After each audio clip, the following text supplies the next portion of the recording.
Hello everyone. आज आपण बघणार आहोत रिपल्शन मोटर. याआधी आपण सिंगल फेज इंडक्शनच्या व्हेरियस टाईप्स बघितल्या. त्यामध्ये कॅपॅसिटर स्टार्ट, कॅपॅसिटर रन, त्यानंतर split phase type induction motor, त्यानंतर capacitor start, capacitor run type, then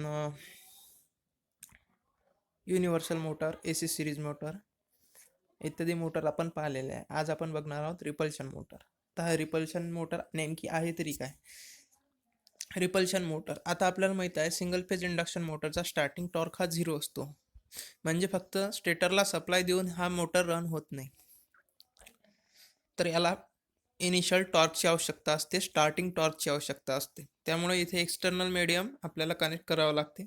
त्यामुळेच single phase induction motor run होते. आता ते बऱ्याच मोटरमध्ये आपण बघितलं, कुठे आपण कॅपॅसिटरचा यूज केला स्टार्टिंग टॉर्क प्रोव्हाइड करण्यासाठी, कुठे आपण ऑक्झिलरी वाइंडिंग आणि मेन वाइंडिंग याच्यामध्ये 90 डिग्री फेस शिफ्ट क्रिएट केली, कुठे आपण 2 कॅपॅसिटर वापरले जसं कॅपॅसिटर स्टार्ट, कॅपॅसिटर रन मोटरमध्ये, कुठे परमनंट कॅपॅसिटर वापरलं सर्किटमध्ये स्टार्टिंग कंडिशन आणि रनिंग कंडिशनसाठी. तर नेमकं रिपल्शन मोटर आता आहे तरी काय? रिपल्शन मोटरचा प्रिन्सिपल काय आहे, कोण्या प्रिन्सिपलवर वर्क करते आणि स्टार्टिंग टॉर्क कसा काय मिळतो याला, ते आता आपण बघणार आहोत. Repulsion motor is a type of electric motor for using alternating current. Repulsion motor कोणत्या सप्लायवर चालते? AC सप्लायवर चालते. ठीक आहे. It was formerly use as a traction motor, आणि याचा वापर कुठं होतो? रेल्वे ट्रॅक्शनमध्ये for electric trains, but has been superseded by other type of motor. Repulsion motor are classified under single phase motor. याचा समावेश आपण कोणत्या मोटर बघत आहोत? Single phase motor. त्यामध्ये रिपल्शन मोटर हा एक type. In repulsion motor the stator winding are connected directly to the AC power supply. या मोटरमध्ये स्टेटर वाइंडिंग कशाला कनेक्टेड असते? AC सप्लायला. म्हणजे आपण सप्लाय कोणत्या वाइंडिंगला देतो? तर स्टेटर वाइंडिंगला. जे फील्ड वाइंडिंग असते, पोल जिथे नॉर्थ आणि साऊथ पोल क्रिएट होता स्टेटरवर आणि स्टेटर भोवती कॉईल गुंडाळलेली असते, तर आपण सप्लाय देतो स्टेटरला. आणि and rotor is connected to commutator आणि ब्रश असेंबली. आता बघा, आपण युनिव्हर्सल मोटर बघितली मागच्या व्हिडिओजमध्ये. त्यामध्ये कम्युटेटर आणि ब्रश आपण बघितलेले आहे. कम्युटेटर म्हणजे जर आता युनिव्हर्सल मोटरमध्ये कम्युटेटरचं काम काय होतं की ACचं कन्व्हर्जन DC मध्ये करायचं आणि युनिडायरेक्शनल टॉर्क क्रिएट करायचा. आता जर AC सप्लाय दिला तर आपल्याला माहिती आहे टॉर्कची डायरेक्शन पॉझिटिव्ह हाफमध्ये क्लॉकवाईज किंवा अँटी क्लॉकवाईज राहील आणि निगेटिव्ह हाफमध्ये अपोजिट राहील. जर पहिल्या हाफमध्ये पॉझिटिव्ह असेल तर दुसऱ्या हाफमध्ये निगेटिव्ह, आणि पहिल्या हाफमध्ये निगेटिव्ह असेल तर दुसऱ्या हाफमध्ये पॉझिटिव्ह. अशा प्रकारे पण कम्युटेटर जर असलं तर नेहमी टॉर्क हा युनिडायरेक्शनल प्रोड्यूस होईल, क्लॉकवाईज किंवा अँटी क्लॉकवाईज. आणि ब्रश काय आहे? ब्रश हे मेकॅनिकल लिंक आहे. आता ब्रश जर नसते, डायरेक्टली जर आपण रोटरला जर स्टेटर वाइंडिंग कनेक्ट केली असती तर काय झालं असतं? ज्यावेळेस रोटर फिरायला सुरुवात झाली असती त्यावेळेस स्टेटर पण फिरायला सुरुवात झाली असती, आणि ते कॉम्प्लेक्स म्हणजे तुमचे सप्लाय जे वायर आहे ते पण गुंतले असते एकमेकात रोटर सोबत. Similar to that direct current, जसं DC मोटर आहे तसंच इथे कम्युटेटर आणि ब्रशची असेंब्ली आहे. बघा, तुम्हाला आणखी एक फिनॉमेना माहीत आहे, like charges repel each other आणि opposite charges attract each other. जर पॉझिटिव्ह पॉझिटिव्ह असेल तर काय होते? रिपेल होते. निगेटिव्ह निगेटिव्ह असेल तर रिपेल होते, आणि पॉझिटिव्ह निगेटिव्ह डिफरंट चार्जेस जर असेल तर एकमेकांना अट्रॅक्ट करते. आणखी तुम्हाला माहीत आहे रिपल्शन प्रिन्सिपल, नॉर्थ आणि नॉर्थ पोल काय होते? एकमेकांना रिपेल होतात. नॉर्थ आणि साऊथ पोल काय होतात? एकमेकांना अट्रॅक्ट होतात. त्याचप्रमाणे साऊथ आणि साऊथ पोल काय होतात? एकमेकांना रिपेल होतात. हे झालं रिपल्शन प्रिन्सिपलवर. याच प्रिन्सिपलवर आता आपल्याला रिपल्शन मोटर बघायचं आहे. Repulsion motor are classified under single phase motor, हे माहिती आहे आपल्याला. In magnetic repulsion motor the stator winding are connected directly to the power supply, हे पण आपण बघितलं. And rotor is connected to the commutator and brush assembly, very similar to DC armature. ज्याप्रमाणे DC आर्मेचरची अरेंजमेंट असते, similar arrangement इथे असते repulsion मोटरमध्ये. राईट साईडची फिगर बघा. इथली एकच विशेषता आहे, फक्त डिफरन्स एवढाच आहे DC मोटरमध्ये आणि यामध्ये. इथले जे ब्रशेस असतात ते एकमेकांना शॉर्ट असतात. बघा, हे दोन्ही ब्रशेस एकमेकांना कनेक्ट केले. हे कशासाठी कनेक्ट केले आहे? आता इथं युनिव्हर्सल मोटरमध्ये तुम्ही काय बघितलं होतं, स्टेटर वाइंडिंग रोटरपर्यंत पोहोचत होती.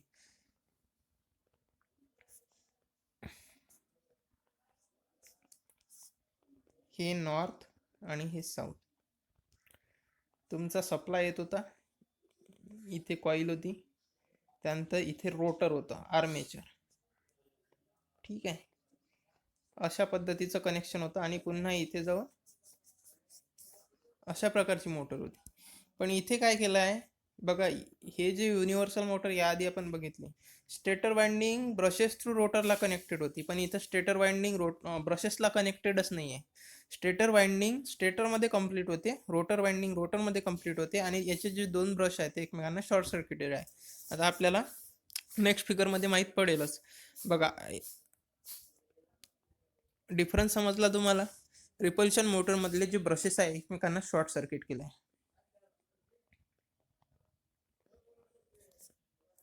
या फिगरमध्ये कळेल तुम्हाला. बघा, इथे स्टेटर वाइंडिंग जे आहे ते फक्त स्टेटरच्या दोन पोलला कनेक्ट करून वापस येते, ती रोटरमध्ये जात नाही. मग रोटरमध्ये कनेक्शन कसं आहे? रोटरमध्ये दोन्ही जे ब्रश आहे ते एकमेकांना काय आहे, शॉर्ट सर्किटेड आहे, आणि हे रोटर वाइंडिंग आहे याच्यामध्ये. तर अशा प्रकारे रिपल्शन मोटरचं कनेक्शन असते. याच्यामध्ये कोणत्या टाईपचं रोटर वापरलं जाते? स्क्विरल केजचं. सिंगल फेज इंडक्शनमध्ये स्क्विरल केजचंच रोटर मॅक्झिमम वापरलं जाते, कारण की स्क्विरल केजचं मोटर जे आहे ते सिम्पल कन्स्ट्रक्शन आहे आणि चीप आहे, मेंटेनन्स कमी लागते, आणि त्याचप्रमाणे जेवढे स्टेटर नंबर ऑफ पोल तुम्ही चेंज कराल तेवढे आपोआप तुमचे रोटरचे पोल चेंज होतील. नाही तर मग स्लिपरिंगमध्ये काय राहते, तुम्हाला मॅन्युअली वाइंडिंग बदलावं लागते, पण इथे रोटरची वाइंडिंग बदलायचं काम नाही, फक्त स्टेटरमध्ये तुम्ही पोल चेंज करा. आता इथे आणखी एक एक्स्ट्रा फॅक्टर आहे, कम्युटेटेड वाइंडिंग. आता हे कम्युटेटेड वाइंडिंग का बरं आहे कम्युटेटरमध्ये, ते आपण बघणार आहोत.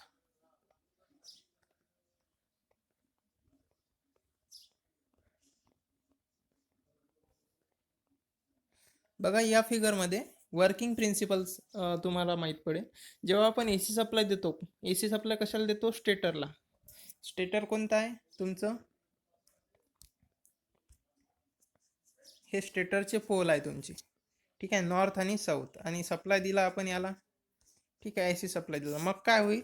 मॅग्नेटिक फील्ड प्रोड्युसिंग नॉर्थ आणि साऊथ पोलमध्ये. आता हे जे मॅग्नेटिक फील्ड आहे, ही मॅग्नेटिक फील्ड या एअर गॅपमधून ट्रॅव्हल होईल, त्याला रोटेटिंग मॅग्नेटिक फील्ड पण म्हणू शकता तुम्ही. मग जर मॅग्नेटिक फील्ड लिंक होईल, आता हे कोणासोबत? त्याच्या पाथमध्ये कोण आहे? रोटरमध्ये आर्मेचर वाइंडिंग आहे, त्या आर्मेचर वाइंडिंग सोबत जर फ्लक्स लिंक झाला तर आर्मेचर वाइंडिंग मध्ये ईएमएफ इंड्यूस होईल. आर्मेचर वाइंडिंग मध्ये जर ईएमएफ इंड्यूस झाला, ही आर्मेचर वाइंडिंग जे तुम्हाला पॉझिटिव्ह किंवा डॉटने दिसत आहे रोटरवर, ती आहे आर्मेचर वाइंडिंग. ईएमएफ येथे जर क्रिएट झाला, आणि ते माहिती आहे तुम्हाला, रोटर वाइंडिंग क्लोज पाथ असते, त्याच्यामुळं रोटरमधून करंट पास होईल, आणि करंट जर पास झाला कंडक्टरमधून, फ्लो व्हायला जर सुरुवात झाली करंटची, तर काय तयार होते? टॉर्क तयार होते. पण इथे टॉर्क जो आहे, हा टॉर्क राईट साईडच्या फिगरमध्ये बघा, 3 टॉर्क दाखवले आहे, T1, T2, T3 आणि T4. T1 इथे, T2 इथे, T3 आणि T4. पण हा टॉर्क जो आहे हा कॅन्सल होतो एकमेकांना. कसा काय कॅन्सल होतो? T1 आणि T2 ची तुम्ही डायरेक्शन बघा, एकमेकांच्या अपोजिट आहे. T1 anti clockwise, T2 clockwise, मग हे दोन्ही एकमेकांना कॅन्सल करतील. त्याचप्रमाणे T3 या डायरेक्शननं, T4 या डायरेक्शननं, हे दोन्ही एकमेकांना कॅन्सल करतील, त्याच्यामुळे रोटर रोटेट होणार नाही. मग हे कंडिशन केव्हा येते? जेव्हा रोटर कोण्या कंडिशनला रोटेट होत नाही? जर ही जी तुमची प्रिन्सिपल ॲक्सिस आहे नॉर्थ आणि साऊथ पोलची, या डायरेक्शनला च्या ॲक्सिसवर जर तुम्ही ब्रशेस जर एकमेकांना कनेक्ट केले तर. बघा, ब्रशेस एकमेकांना जे कनेक्टेड आहे ते या प्रिन्सिपल ॲक्सिसवर, ही जी प्रिन्सिपल ॲक्सिस आहे नॉर्थ आणि साऊथ पोलची, या ॲक्सिसवर तर अशी जर पोझिशन असेल तर टॉर्क कॅन्सल होईल आणि मोटर रन होणार नाही. मग मोटर रन होण्यासाठी जो ब्रशेसची जी ॲक्सिस आहे ती सम अँगल न असली पाहिजे. म्हणजे समजा असा असेल, सम अँगल जर असेल प्रिन्सिपल ॲक्सिस आणि ब्रशेसची जी शॉर्ट सर्किटेड ब्रशेसची लाईन आहे त्यामध्ये जर अँगल असेल तेव्हाच तिथे रिपल्शन तयार होईल. आता इथे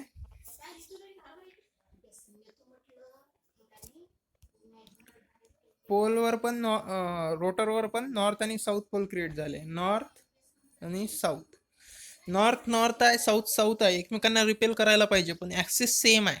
ॲक्सिस जे आहे दोन्ही याची सेम आहे, नॉर्थ पोल साऊथ पोलची, त्याच्यामुळं ते एकमेकांना रिपेल करणार नाही.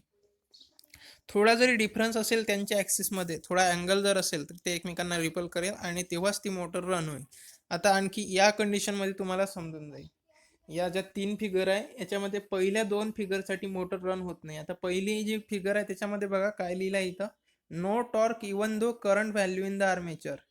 आता आपल्याला माहिती आहे आर्मेचरमध्ये EMF क्रिएट झालं, आर्मेचरमध्ये करंट पण फ्लो झाला, पण आर्मेचरमध्ये टॉर्क क्रिएट होत नाही कारण की टॉर्क कॅन्सल होतो.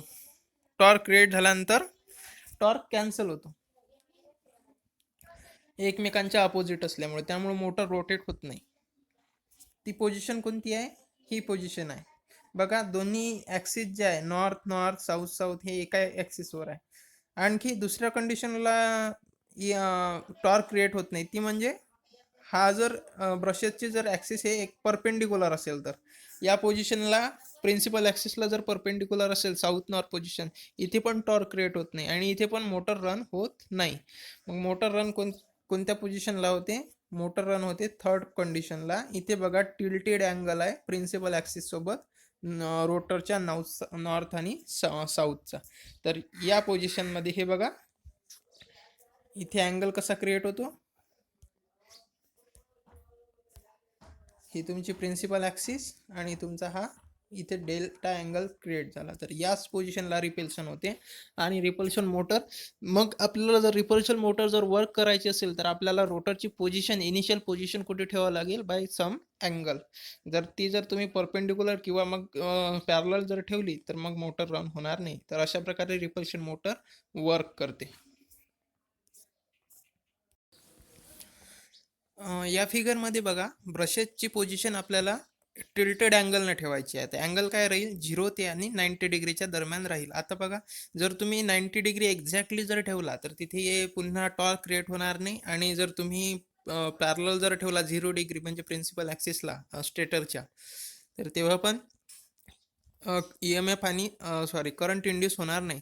बघा the north and south pole on the armature are form as shown in the figure. And म्हणजे रोटरवर पण नॉर्थ आणि साऊथ पोल क्रिएट होतात. And rotor north pole is repelled by the stator north pole. आणि जेव्हा रोटरवरचा north pole आणि स्टेटरचा north pole हे जर यांच्यामध्ये जर यांच्या ॲक्सिसमध्ये जर थोडा डिफरन्स असेल अँगलने, तर ते काय होते, एकमेकांना रिपेल करतील. The rotor will start rotating in the clockwise direction. आता या फिगरमध्ये बघा नॉर्थ आणि नॉर्थ पोल यांच्यामध्ये ज्या या 2 ॲक्सिस दाखवलेल्या आहे, या 2 ॲक्सिसमध्ये अल्फा हा अँगल दाखवलेला आहे. फिगर नंबर C मध्ये बघा अल्फा अँगल दाखवला आहे. त्यामुळे काय होते, नॉर्थ आणि नॉर्थ पोल एकमेकांना रिपेल करेल आणि मग कोणत्या डायरेक्शन मोटर रोटेट होईल, the rotor will start rotating in clockwise direction. Clockwise direction motor rotate होईल. As the motor rotate due to a force of repulsion it is called repulsion motor. म्हणून या मोटरला repulsion motor म्हणतात, कारण की motor run होते ती फक्त रिपल्शन प्रिन्सिपलमुळे.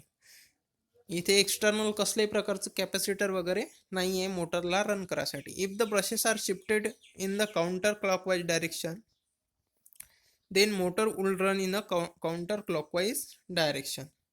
जर ब्रशेसची पोझिशन जर आपण चेंज केली तर motor counter clockwise direction move होईल. जर आपण ज्या ठिकाणी ब्रशेस नेऊ तिथे ब्रशेसची पोझिशन खूप इम्पॉर्टंट आहे.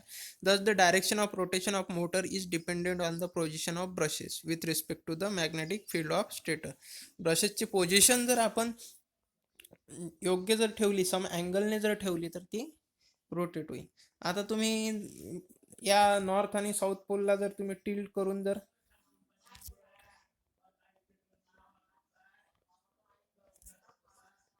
हे बघा, तुम्ही जर इथे हा साऊथ इथे नेला आणि हा नॉर्थ इथे नेला आणि ॲक्सिस जर अशी ठेवली, तर आता याची डायरेक्शन काय राहील, अँटी क्लॉकवाईज राहील. त्याला काय म्हणतात, काउंटर डायरेक्शन. आता सध्या क्लॉकवाईज आहे.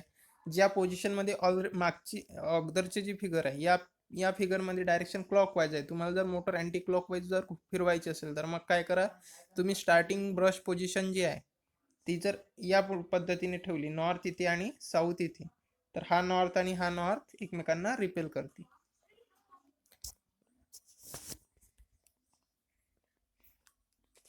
The magnitude of starting torque depend on the value of angle alpha. Starting torque किती द्यायचा हे अँगलवर डिपेंड राहील. जेवढा जास्त अँगल तेवढा जास्त starting torque. Torque speed characteristics of repulsion motor is shown in figure. आता याची टॉर्क स्पीड कॅरेक्टरिस्टिक कशी आहे, it shows that repulsion motor has high starting torque. सुरुवातीला या मोटरला खूप हाय स्टार्टिंग टॉर्क असते. Then torque decrease with increase in speed. जसा स्पीड वाढतो तसा याचा टॉर्क कमी होते. बघा, torque speed characteristics right side मध्ये टॉर्क स्पीड कॅरेक्टरिस्टिक दिली आहे. वाय ॲक्सिसवर टॉर्क, एक्स ॲक्सिसवर स्पीड. आणि इनिशियल स्टार्टिंग पोझिशनला याचा स्टार्टिंग टॉर्क काय असतो, हाय असतो. 0वर हाय स्टार्टिंग टॉर्क आणि नंतर याचा स्टार्टिंग टॉर्क कमी होऊन जातो. बघा, बाकीच्या मोटरमध्ये स्टार्टिंग टॉर्क नव्हता, पण इथे स्टार्टिंग टॉर्क राहतो.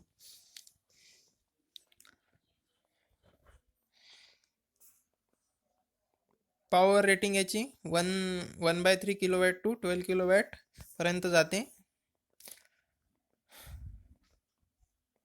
Need more maintenance because commutator आणि ब्रशेस. डिसएडव्हान्टेजेस आहे, एक्सपेन्सिव्ह मोटर आहे. Radio interference during starting, they are more noisy, noise produce करते. नो लोडवर हाय स्पीड राहते. Speed varies with changing with load. Low power factor. Advantages, this motor develop high starting torque with low starting current. High starting torque राहते याचा, दे can withstand longer starting period आणि जास्तीत जास्त पिरियडसाठी ती stable आहे. Application, repulsion motor are suitable for commercial. रेफ्रिजरेटरमध्ये use होते, कॉम्प्रेसरमध्ये यूज होते, पंप्समध्ये, हॉइस्टमध्ये.